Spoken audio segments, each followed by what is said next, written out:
தமிழக வெற்றிக்கழக அரசின் முதல் பட்ஜெட் இன்று தாக்கல் செய்யப்பட இருக்கிறது. 2026 மற்றும் 27ஆம் ஆண்டுக்கான முழு பொது நிதிநிலை அறிக்கையை நிதியமைச்சர் மரிய வில்சன் இன்று பேரவையில் தாக்கல் செய்யவிருக்கிறார்.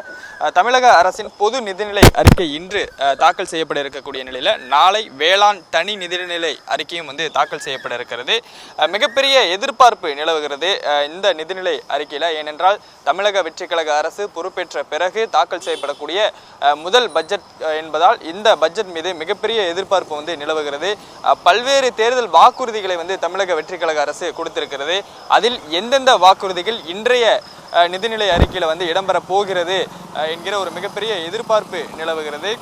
குறிப்பாக இன்று தாக்கல் செய்யப்படக்கூடிய இந்த பொது நிதிநிலை அறிக்கையில் கல்வி, சுகாதாரம், பொதுப்பணி, நெடுஞ்சாலை, நீர்வளம், சமூக நலன், சமூக நீதி, விளையாட்டு உள்ளிட்ட பல்வேறு துறைகளில் முக்கிய அறிவிப்புகள் வெளியாகுமா என்கிற ஒரு எதிர்பார்ப்பு நிலவுகிறது. குறிப்பாக இது போன்ற துறைகளில் புதிய திட்டங்கள் இடம்பெறுவதற்கான வாய்ப்பு இருப்பதாக தகவல்கள் சொல்லப்படுகிறது.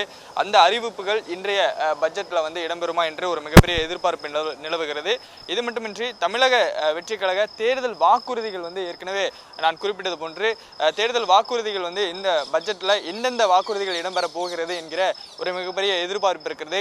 ஏற்கனவே 200 யூனிட் இலவச மின்சாரம், தாய்மாமன் தங்க மோதிரம் திட்டம், காலை உணவு திட்ட விரிவாக்கம் உள்ளிட்ட தமிழக வெற்றிக்கழக தேர்தல் வாக்குறுதிகள் அறிவிப்பாக வெளியிடப்பட்டிருக்கக்கூடிய நிலையில் வேறு எந்த தேர்தல் வாக்குறுதிகள் இன்றைய பட்ஜெட்டில் இடம்பெற போகிறது என்கிற ஒரு எதிர்பார்ப்பு நிலவுகிறது.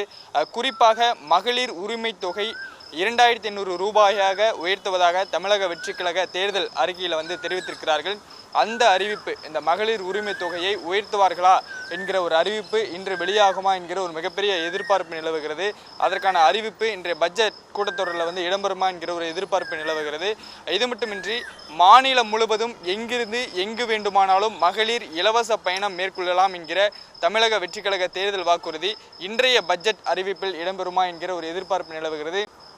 ஏனென்றால் தமிழக வெற்றிக்கழகத்துடைய தேர்தல் வாக்குறுதிகளில் மிக முக்கியமாக பார்க்கப்படக்கூடிய திட்டங்களில் இந்த 2 திட்டங்களும் ஒன்று மகளிர் உரிமை தொகை உயர்த்தப்படுவது, அதே போன்று மாநிலம் முழுவதும் பெண்கள் எல்லா பேருந்துகளிலும் அரசு பேருந்துகளில் எங்கிருந்து எங்கு வேண்டுமானாலும் இலவசமாக பயணிக்கலாம் என்கிற ஒரு வாக்குறுதியை கொடுத்திருக்கிறார்கள்.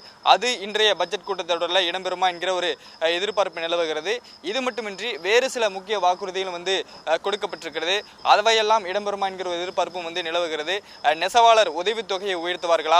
மாற்றுத்திறனாளிகள் உதவித்தொகை 3000 ரூபாயாக உயர்த்த வாய்ப்பு இருக்கிறதா? காவலர் சலவைப்படி 1000 ரூபாயாக உயர்த்தப்படுமா? பெண்களுக்கு சிறப்பு விரைவு நீதிமன்றங்கள் அமைப்பது தொடர்பான அறிவிப்பு இன்றைய பட்ஜெட் கூட்டத்தொடரிலிருந்து வெளியாக வாய்ப்பு இருக்குமா என்கிற ஒரு எதிர்பார்ப்பு நிலவுகிறது. அதே போன்று பல்வேறு துறைகளில் காலி பணியிடங்கள் நிரப்புவது தொடர்பாக நீண்ட காலமாக கோரிக்கைகள் வைக்கப்பட்டு வருகிறது, போராட்டங்கள் நடத்தப்பட்டு வருகிறது. அதற்கான அறிவிப்பு இன்றைய பட்ஜெட் கூட்டத்தொடரில் இடம்பெறுமா? எந்தெந்த துறைகளில் எவ்வளவு காலி பணியிடங்கள் நிரப்பப்பட வாய்ப்பு இருப்பதாக அதுக்கான ஒரு அறிவிப்பு வெளியாகும் என்ற ஒரு எதிர்பார்ப்பு இருக்கிறது. அதே போன்று இவி சார்ஜிங் ஸ்டேஷன் அமைப்பது தொடர்பான அறிவிப்பு வெளியாக வாய்ப்பு இருப்பதாக தகவல் சொல்லப்படுகிறது. கட்டணமில்லா முழு உடல் பரிசோதனை சுகாதாரத்துறையில் ஒரு தேர்தல் வாக்குறுதிகள் கொடுத்திருக்கிறார்கள். அதற்கான அறிவிப்பு வெளியாக வாய்ப்பு இருக்குமா என்று ஒரு எதிர்பார்ப்பு நிலவுகிறது. இதுபோன்று கல்வி, சுகாதாரம், நீர்வளம், பொதுப்பணித்துறை, நெடுஞ்சாலைத்துறை, அதே போன்று விளையாட்டு உள்ளிட்ட முக்கிய துறைகளில் புதிய திட்டங்கள் குறித்தான அறிவிப்பு வெளியாக வாய்ப்பு இருக்குமா என்று எதிர்பார்க்கப்படுகிறது. குறிப்பாக விளையாட்டுத்துறையை பொறுத்தவரை தமிழ்நாட்டிற்கென தனி கொள்கை வெளியிடப்படும் என்று ஏற்கனவே தெரிவிக்கப்பட்டிருந்த நிலையில் அதற்கான அறிவிப்பு இன்றைய பட்ஜெட் கூட்டத்தொடரில் வெளியாக வாய்ப்பு இருப்பதாக தகவல் சொல்லப்படுகிறது.